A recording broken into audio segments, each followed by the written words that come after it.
waxaan salaamayaa ugu horeyntii shacabka Soomaaliyeed meel walba ay joogaan 23 February 2017 ayaa la ii magacaabay xilka ra'iisul wasaarenimada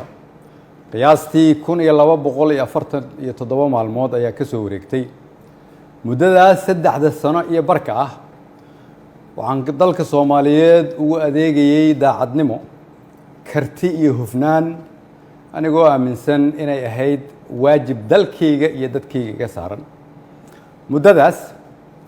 xukuumadda iyo aniguba waxaan ku guuleysanay howlo waaweyn waxaa ka mid ahaa inaan dib u habeyn ballaaran oo dhaxalgal ah ku samayno ciidamada qaranka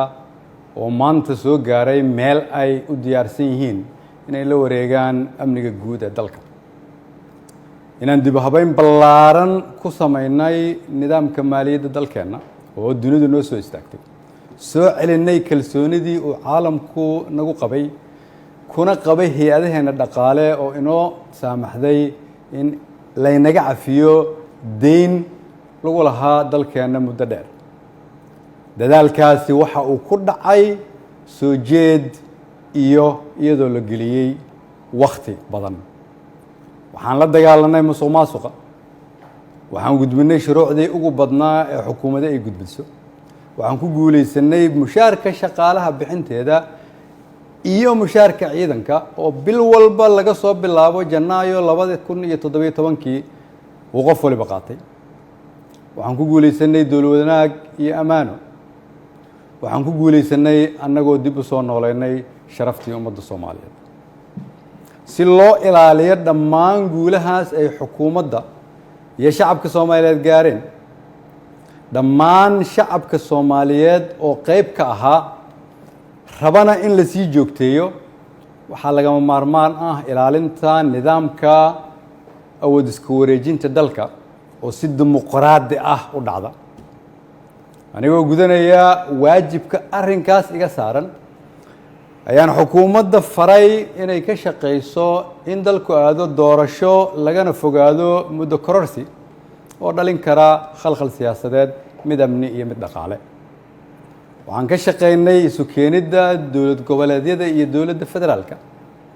isugu keenay magaalada Dhuusamareeb si go'aan loo dhan yahay looga gaaro doorashada hadda dalka ku soo fool leh waxaan isku raacnay in la isku soo laabto 15 Agoosto si loo dhammaystiro geedi socodka doorashooyinka dalka inkasta oo kulamadii Dhuusamareeb horumar fiican laga sameeyay haddana waxaa muuqata in weli uu socdo fikirkii ku aadanaa muddo kororsiga oo salka ku hayay wixii maanta ka dhacay golaha shacabka fikirkaas oo aan mar hore ka digay oo aan aaminsanahay inuu keeni karo khalkhal siyaasadeed dalkana dib u celin karo ayaan waxaan mar kale xasuusinayaa ummadda Soomaaliyeed in dalka 4 sano mar ay doorasho ka dhacdo iyadoo xukunkii ay qoro isu dhiib inay tahay dhaqan sax ah oo dalkan lagu bartay ayna tahay kulligeen inaan ilaalino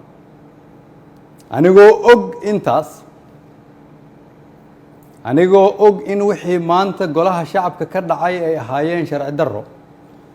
aan loo marin habraacii saxda ahaa ee xilka qaadis xukuumadeed anigoo og inaanay ku jirin ajandaha anigoo og inaan laga doodin anigoo og inaan loo codayn anigoo og inaanay waafaqsanayn dastuurka iyo shuruucda dalka haddana waxaan go'aansaday inaan anigu ummadda Soomaaliyeed u noqdo tusaale oo aan iska casilo xilka aan ummadda Soomaaliyeed u hayay anigoo dhowraya midnimada dalka iyo inaan dib loogu laaban burbur iyo dhibaato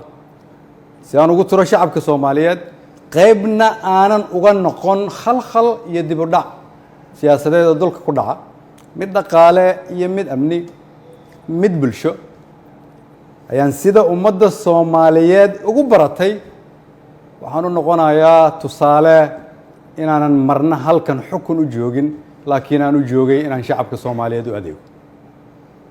waxaan u mahad celinayaa madaxweynaha oo fursad ii siiyay inaan shacabkayga u adeego golahaygii wasiirada oo igu garab istaagay inaan dalkan samata bixino shacabka Soomaaliyeed oo hiil iyo hooba ila garab taagnaa iina ogolaaday inaan soo hor istaago oo aan u shaqeeyo mar walbana garabkayga taagnaa iina hiiliyay waxaan u mahadcelinayaa saaxiibada Soomaaliya oo xilliyo adag iyagana na soo garab istaagay ummadda Soomaaliyeed waxaan u rajaynayaa barwaaqo dalkan rajo ayaan ka leenahay kulligeen dalka ayaa kulligeen inaga weyn cid waliba waa inay aqbashaa in dalka loo turo maanta waa maalinteydii aniga ayaa u turay dalka shacabka Soomaaliyeed meel walba ay joogaan waxaan leeyahay waxaan idinkuga adeegay awooddii ugu sarreysay oo aan awoodo haddii ay wax iga khaldameen waxaan idin weydiinayaa inaad cafisaan